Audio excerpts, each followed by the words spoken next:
India have beaten Sri Lanka in their second Super 4 game here at the Asia Cup in Colombo, and here are 5 takeaways from that particular game. Takeaway number 1, it was one result but it had many repercussions, many conclusions.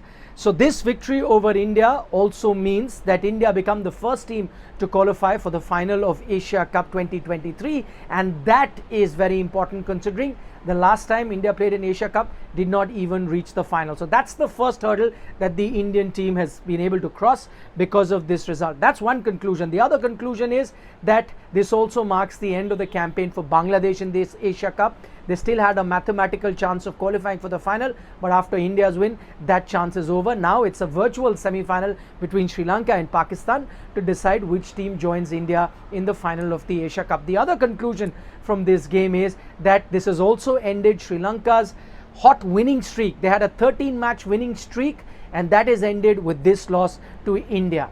That was takeaway number 1.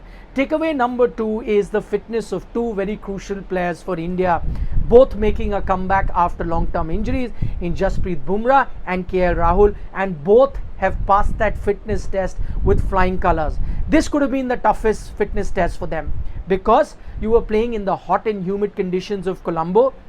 And secondly, as Virat Kohli pointed out the other day, that in his 15-year-long career, he's never had a situation where in just about 13-14 hours after finishing the previous game, they're back onto the field to play another ODI game. So in these tough conditions, both Jasprit Bumrah, who bowled almost his quota of 10 overs versus Pakistan, 7 overs today versus Sri Lanka, has shown you that he has that pace, he has that fitness level to perform at that top level and continuously, as he showed over 2 days. KL Rahul did the same, got 100, kept wickets for the entire duration of the Pakistan innings, and also was the second highest run scorer versus Sri Lanka in about 12-13 hours from that last game, and then also kept wickets, took a brilliant catch. So both these players have proven their fitness. That was takeaway number 2.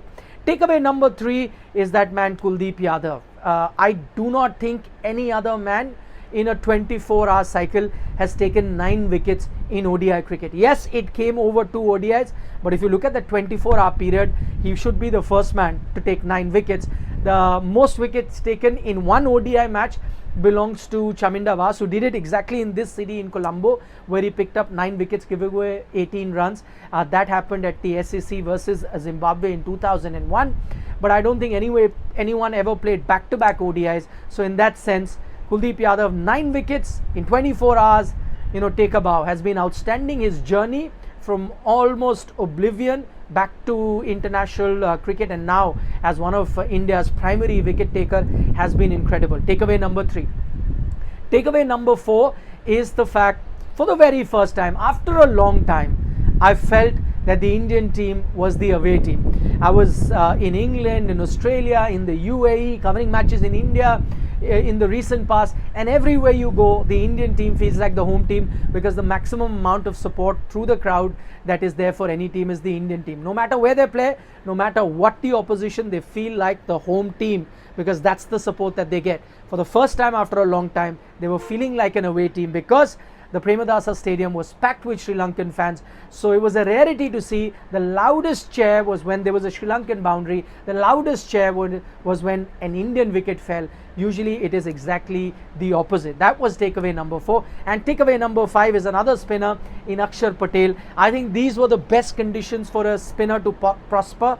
And even in these conditions, Akshar Patel wasn't really up to the mark. He was expensive, did not pick up any wickets. So that then begs the question, is he that alternate?